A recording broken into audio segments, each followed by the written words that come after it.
Hey guys, welcome back. Last year I reviewed the ICS Peleador, the original version.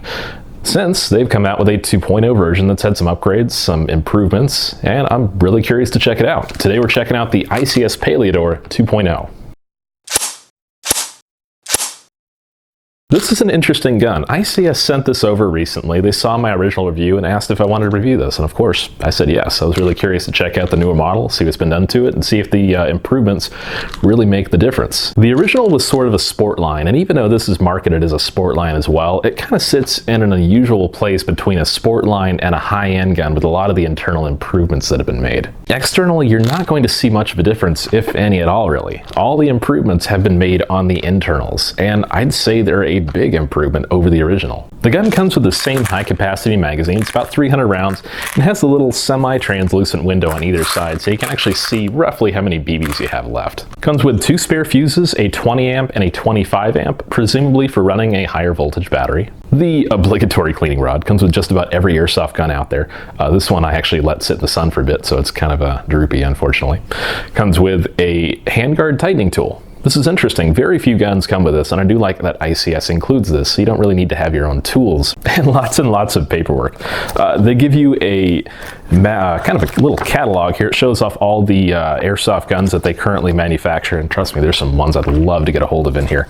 They give you a kind of instruction sheet for the SSS or 3S trigger that's inside of the gun. Goes over the diagnostic mode, how to switch it from burst to full auto to burst and back, and of course you get the instruction manual. I really do like how much information they give you in here. It covers all the basics, of course, of how to set up your gun and maintain it and use it, but it also gives you a blow up of the gun on the back. So if you do need to disassemble it for any reason, and it's pretty easy to disassemble, you've got a little bit of a guide on the back right here. As always, we'll start with the back of the gun and move our way forward. The ICS Peleador 2.0 comes with ICS's MTR stock. I really like it. It has a rubberized butt pad, has some ribbing on here, and it grips the shoulder rather nicely, and it's pretty comfortable. It does have slots along here, so if you want to install a sling, you can do that. And it does have a quick detach sling point on either side. They are not included, but of course they're readily accessible and available aftermarket. It is a retractable stock. I've noticed that I can't exactly get it into the farthest in position because of the wiring that's back here. That's not a big deal. I don't know of anyone that actually runs it that close. This is about as close as I'd like to run it, but it is adjustable for quite a bit farther out for you guys that like it just like that. The battery tube or buffer tube is underneath that. You essentially take the stock off, which is really pretty straightforward, and your entire buffer tube is your battery compartment. Reinstallation of your stock after installing your battery is just as easy. Simply pull your tab down and you're all set to go. If you guys are worried about the integrity of the plastic body, I really wouldn't be worried. I actually dropped this by accident right on the ground. It took a really good face plant on the ground, and it didn't break or crack or anything. I haven't had an issue with it, so I'm really actually pleased with the construction and how rigid the body is. Something I really like about a lot of the ICS M4s out there is the fact that the forward assist is functional. It actually trips the anti-reversal latch in the gearbox and decycles your gun. So when you're done shooting, you don't have to leave your piston cocked back or stress on your gears or anything. The magazine catch has been extended, and this is something I had to get used to because normally I'm used to kind of resting my finger here when it's at rest per se, and I noticed it's kind of, my index finger's a little long here. So it kind of sits there and I just want to press it all the time. It is nice to have an extended catch, but it just takes some getting used to. It's a little unusual. The gun also uses a flat face trigger. That's also one of the upgrades for the Peleador 2.0. I do like the feel of it. I'm really used to the original trigger that's in most M4s, is just that regular curved trigger, and this is just something new and kind of different and nice to have. The hop up on ICS M4s is pretty easy to access. Pull the charging handle, and underneath it you've got your rotary style hop up. This is a style that ICS has been using for a while. It clicks very positively, and I've always had really good results from ICS hop ups. The gun does boast a monolithic rail on top of the gun that covers the entire length of the receiver and the rail system. The section over the receiver is actually metal. It's a metal piece that's screwed into the polymer receiver, while the handguard section is part of the handguard and is all polymer. The handguard itself is an M-LOK compatible system. I'm really happy with it. It feels good in the hand to hold. It's compatible with M-LOK inserts, and it doesn't creak or wobble at all. So I'm actually really pleased with how stable it is. Now, I think the one thing, I'll be totally honest here, I like most about the gun are the sights. They haven't changed since the original one, and they are quick flip up. Just really simple to flip up. They're not spring-loaded or anything, so you do have to actually push them up and down. The rear one is adjustable for windage, the front one for elevation. Something I think a lot of people will like is that the flash hider is recessed under the rail system. Kind of gives it that aggressive tactical look, and it's a little bit different. The entire flash hider is a polymer, and it is affixed on, so keep in mind it is glued on and pinned on as well with a little grub screw. But underneath it are 14mm negative threads. Let's put the Peleador 2.0 on the tech table, take it apart, and see what the upgraded internals are like. Ever since their inception, ICS M4s have used the split gearbox design, which is really fantastic. It's easy to work on, very quick to change parts out, and it is employed in the Peleador 2.0. But more on the gearbox in a moment. One of the best things I feel like about ICS guns is their hop up and barrel. They do a really good job, they're accurate, and they have surprisingly impressive range. This one uses a spring to keep the hop up against the gearbox here. This one's a pretty heavy spring, fits around the barrel, and I do like the large spring and how much force it does put against the gearbox. The outer barrel is aluminum, and it is 303mm long, so it is not the longest in the world, but it does get really impressive range for the shorter barrel length. The rotary hop up adjustment wheel is really positive and clicks very audibly. Part of the range and accuracy comes from ICS's quality bucking. They've been the same for a while, and they still do really well. Instead of using a small brass ring, they use an O-ring to keep the barrel stabilized inside of the hop-up.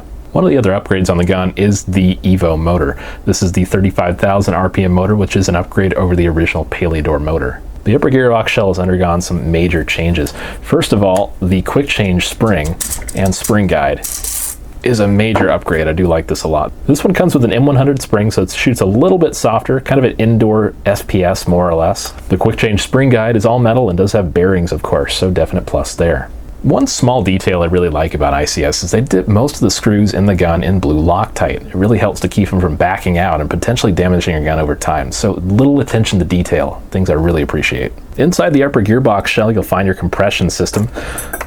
Set the shell aside there. The compression parts have definitely been upgraded, as has the piston. The piston is an upgrade from the original 1.0 model. That one had just a black 1 metal tooth piston, pretty standard. This one actually has an 8 metal tooth piston with the second to last tooth removed. It also has some small speed cuts on the sides, which is kind of convenient. The piston head is an upgrade as well. The original one had a non-ported plastic piston. This one has a Master Mods aluminum ported piston head. It gets a really good seal, as I'll show you just in a second with the cylinder. It also has bearings behind it too. The rest of the compression system has also undergone some minor changes. The tappet plate and nozzle haven't changed at all. Fairly decent, flexible tappet plate. Polycarb nozzle that actually seals pretty well with the cylinder head, reasonably well. The cylinder head fits really tightly in the cylinder. It is also a Master Mod cylinder head. It does have kind of a concave here, so if you wanted to use, say, like a silent piston head, I think it'll be pretty compatible with it. The cylinder is a Type 2 ported brass cylinder. It has a little bit more air volume than is really necessary for the short barrel, but that can actually help with heavier ammo, so a decent trade-off. After passing the little port cut in the cylinder there, it does get a perfect air seal. It actually gets a really good bounce back, and you don't lose any compression until you take your finger away from the front there.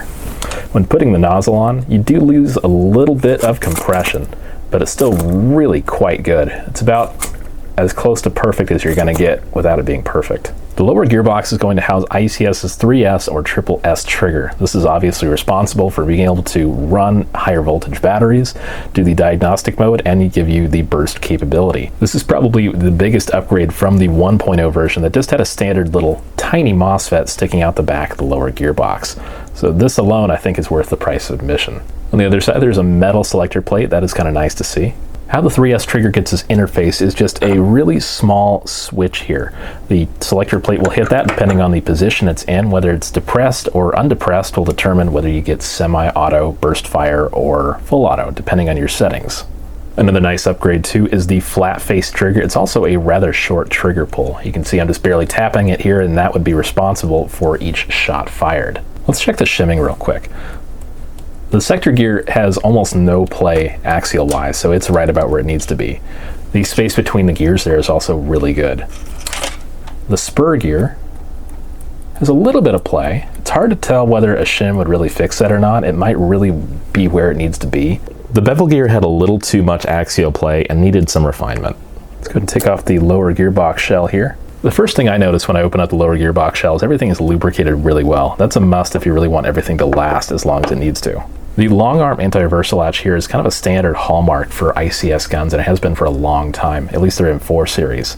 So when you hit the forward assist on the outside of the gun, it does trip the little latch here and decycle your gearbox. It does help things to last longer. Something I was actually really surprised and happy to see was the fact that the bushings have been upgraded to 7mm. Instead of the standard 6mm bushings that ICS has used for a long time, these are now 7mm. I actually wasn't sure, so I had to get some 7mm bushings I have spare here and check, and they fit just fine. So awesome. I did notice it's something unusual that the burst capability versus the full auto. Full auto, you get about 21, 22 rounds a second on full auto with an 11-1. The burst fire actually drops the rate of fire down a little bit. I thought it was unusual, not quite sure why that is exactly, but it's just something to take note of.